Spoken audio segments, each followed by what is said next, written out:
YouTube, what the crap's going on? HeirofCarthage here, and before someone gets into the conspiracy theories, Poison Time and Roll of the Bulls was just the name of the replays that I used in that video the other day where I was making supposed footage of the new DLC, you know, but I was BSing, so no, I don't have any new DLC. Don't worry about it. I'm not there. I'm not hiding stuff from you all. So, what I am doing, though, was kind of hiding stuff from my opponents. There's another FFA I played on stream the other night. And I told him when I picked the Order of Lore Masters that I would not bring Teclis on his Arcane Phoenix because that's OP. We all know it's OP, and HEIR'S going to do the honorable thing and totally not bring Teclis on the Arcane Phoenix. And some of you might be like, I'll bet HEIR brought Teclis on the Arcane Phoenix. I didn't. I kept my word. I was just extremely dishonorable with the rest of my picks, which was 2 Chariot Nobles, 2 Arcane Phoenixes, and a Star Dragon. I mean, come on! I mean, how else do you Order of Lore Master, right? Anyway, Teclis is on a horse, as he belongs, rather than on a Phoenix mount. I've got a few Spearmen, just to make up some kind of line. Like I said, the 2 Nobles on the Chariots, the Thielmar Chariots, which makes them decent against infantry. And of course, the Arcane Phoenix has a Vortex ability that it can use before it attacks on the ground, so it's pretty handy. The Dawi are over here, and the Dawi are going to be led by Rip Shroods, who frequently joins my battles. Appreciate him participating. And Rip Shroods has brought the ever-tanky and iron-hard Belagar Iron Hammer. And he is rocking some long beards with some pretty serious chevronage. Holy crap, man. We got triple silver chevrons and all of them, and we got the Grumbling Guard, so his units are not going to easily break. He's got the Goblobber, which is probably a pretty good choice for a FFA. It just sucks for him that it's getting pounded by rockets. And he's also got a Gyro Bomber, which is an interesting choice. But remember, the Gyro Bombers do have a special ability that some people forget about, which is that they cause a suppressed effect when they hit you with their main gun, not the bombs. Apparently stuck on trees right now. And the suppress slows down units quite a lot when he hits it. We do have the Empire over here, who is, of course, firing the rockets. It is led by Karl Franz. He has a Jade Wizard in support. See that it has the Black Lions War Wagon here, and it is going to town on a Rotting Leviathan. And then there's also a Vampire Fleet Admiral up here with his pole arms and a Spearman. So there's an early fight here. And let's take a look at the rest of the Empire army. It looks like some Spearmen, some handguns, the Hellstorm rocket battery, just a lot of cheap Spearmen surrounding some really good artillery. Karl and his Jade Wizard. Looks like there's a damned Paladin supporting, and no, I'm not swearing, that's just his name. But I kind of get to get away with it there, too, don't I? Anyway, so, yeah, we've got the big fight going on here. Karl ends up starting to get really beat up in this fight. The Vampire Fleet Captain with the pole arms is healing, and Karl takes an absolute shellacking here as Max Ben Jim gets quite a few points, and Tuso Forever, though, who is rocking the Empire, he is just cleaning house between the handguns, the Black Lions, and the rockets, so he has rocketed up the leaderboard, and I, of course, am dragging up in last place. I guess that's where I belong. Stinky, smelly air. Back here we have an additional Vampire Fleet Captain of the Deep. There are several zombie pirate gunnery mobs with handguns, and then there is a carronade in the background. Already got 2 chevrons on it. We'll have to look at the end and see what kind of value it gets. I don't know if those chevrons are from owning or not. So I bring my nobles in to go ahead and get in here and try and hold these dwarves in place. It's helping the Empire shoot them with rockets. Though, to be fair, my nobles are probably a little bit overextended.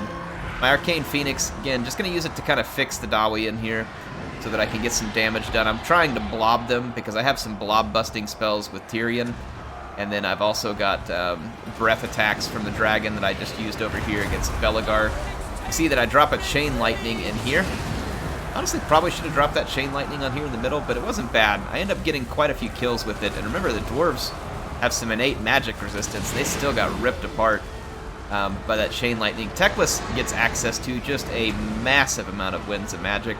See, he's already got 64 kills. And considering that was 64 well-armored Dawi, that is no small feat. I think I leave my...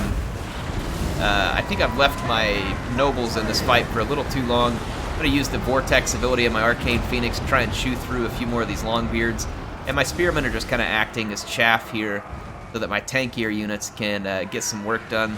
The Star Dragon ends up getting into a pretty big brawl here too, but he's got some pretty good work done. He's already got 59 kills. I netted the Gyro Bomber because it was being irritating, and then I start tearing into it with the Arcane Phoenix that was in the air. See, my Dragon's actually getting picked at by the Carronade as a really good target for the Vampire Coast. So meanwhile, the Vampire Coast had a few units, including the Bloody Reaver Deck Guard, and this is going to be a unit that the Empire is going to struggle to kill, but it looks like they're running back into the woods. They don't want to get out here in the open and get picked off by the artillery. That's probably a pretty good call. Look at the Empire. I love FFA. Look at everybody just taking shots into this big melee over here. Vampire Coast is shooting in. Dwarves are fighting there. Empire's shooting in. Like, yeah, I love it. It's pretty fun. I love these FFA matches. Sorry. I'm still in last place, but hey, I'm still loving it. Uso Forever has a commanding lead at the moment. 9,900, and quickly going to be all the way at 10,000 with his artillery. In fact, my Dragon, and I was busy doing a few other things, didn't realize how badly my Dragon had been beat up by a combination of Carronade fire and the Dawi. And the Carronades hitting that Dragon is going to give some massive value to the Vampire Coast, led by Max Ben Jim. And you can see that this Gyro Bomber here from Rip Shrewds, I mean, look at this. This is just crafty right here. Look how bad it slows down my Dragon. He's down to 52 speed. And again, just free points for Rip Shrewds. So, I mean, this is rough. So things not great for me at the moment. The good thing is that my army is kind of unkillable, unless I just sit still and take a beating from units like these handguns, kind of like I'm doing at the moment. But my army should be pretty good. I'm going to continue to just rampage, and I'm hoping to try and take advantage of being the last person alive. I tried a breath attack here on the Gyro Bomber because I can't move. It's making me so slow. And the Dawi dodged it. I was like, well, great. I'm going to lose my Dragon to a Gyro Bomber. How embarrassing. But he didn't skirmish. And my Dragon catches the Gyro Bomber and is able to KO it in a couple of bites. So fortunately, my Dragon is going to stay alive, so I got very, very lucky there, because Shrewds had previous to that been doing some pretty crafty work. Look at this, the Black Lion just KO'd the damned Paladin, and boy, Tuso Forever is just racking up the points here, and Carl is clinging on to his life at 485 hit points, just barely alive. He's hanging in there. Let's see, let's get our birds over here. I'm going to bring my Arcane Phoenix over, try and get a piece of these blobbed up Vampire Coast units with its Vortex ability. See how much damage I can do. So I jumped out of last place and finally passed the Dwarves here. So I'm going to try and keep working my way up the leaderboard. I have a very good chance of being last man standing if I will quit killing Teclis by having them fight Pirate Mob with pole arms. So again, Air is a genius. It is quite true, but you know, even I make mistakes sometimes. So, wait, did I say sometimes? I think I kind of meant all the time. You know, I get my words confused sometimes. Wait, did I say some? Oh, wait, all right, I'm going to stop. But I've got 2 Arcane Phoenix left. My Star Dragon, Teclis, is still in salvageable health if I get him out of here. He has regrowth, and he, of course, has his Potion of Sheroi, so he can heal quite a bit. That Carronade is doing some tremendous damage, so I have to bring my Noble back here to try and stop it. But my Noble just kind of like stops after charging into the cannon and isn't really keeping it from shooting. And I'm being shot. These handguns were trying to shoot it and get it off. So, I mean, it's a pretty close fight. I could lose my Noble at almost any time here, though. He did manage to kill a couple of their guns. It was really fortunate for me. My Star Dragon is really weak again, and I'm getting debuffed with Taunt here on my Arcane Phoenix. I don't know how you taunt a giant flaming magical bird, but apparently the Vampire Coast knows how to do it. Maybe he like talks about what a bad deal the bird got on its last nest. You know, it's like he paid too much. It's in a bad neighborhood. Again, I'm not really sure, but the Vampire Coast has figured it out. They know how to do it. I'm gonna get a regrowth on the Star Dragon. He's taking a few shots here, getting dangerously low on health. So I should be able to get about 1,000 more hit points into the Star Dragon and crush these handgun mobs. But we've still got the Bloody Reavers and the Pirate Deckhand mobs, so I'm going to try and... That Carronade was still firing. Look at it. It now has a if it started the battle with 2 chevrons, which it may or may not have, it now has a silver chevron, just to give you an idea of just how much damage it has done. So the regrowth was still going. My Star Dragon got a bunch of hit points, but he gets mobbed here by the Dawi, and it's too much, and he ends up routing. So fortunately for me, though, he'll probably come back, and I can continue to do some healing on him. Teclis is still summoning up Winds of Magic and using his own Potions of Troy to get his health back up. I'm going to try and kill all these handguns, and I got to get rid of the Black Lions here. The Black Lions have also done some tremendous damage to multiple units in this battle. They have been a very nice pick for the Empire. My Dragon did come back, so I'm going to be able to get it over here. You can see the Jade Wizard's still alive and is supporting these units with some healing. I'm going to try and attack the Jade Wizard with my Dragon, but this rock was getting in the way, and I couldn't click a dang attack order. But we do end up getting the Jade Wizard. I'm still in 3rd place. Maxman Jim ahead of me by about 800 points, and then Tuso Forever is up on me by a couple of thousand, almost 3,000 actually. We still got a pretty solid lead, but Tuso Forever is about to get knocked out of the fight, and if I can be the last man standing, I think that I can overtake him, especially considering how many units are left on the battlefield. So here for a little while, there's going to be a bit of chasing going on. As I get the Black Lions and the Jade Wizard off of the battlefield, I have to keep Teclis safe. He's trying to stay ahead of these vampires that are chasing him. They obviously want to fight me. I want the dwarves and the vampire coast to fight each other. That would be the ideal for me. In fact, you can see that once they start fighting here, I immediately turn around thinking I'm going to get some scrappy, like, chain lightnings or fiery convocation. And so I'm coming back around with Teclis, but the dwarves know what's up. They know what I'm doing. Rip Shrewds is not falling for it, so he immediately pulls out of this melee. And I can't cancel this fiery convocation, so I end up wasting it. So that was well done by the Dawi here. Well played on a long, spin-up type spell there. Look at that. The Carronades managed to get back on their guns and keep firing. This is absolutely and utterly insane. And look what they're firing at. They're firing at my Star Dragon still, where they got all the experience points from. Star Dragon is healed up a fair bit. Got himself a really good regrowth from Teclis. Belagar's forces are going to easily crush these Vampire Coast forces here. Teclis is getting slowed down, and you can see that the Vampire is trying to keep up with him. He's using that taunt ability again, which is pretty handy.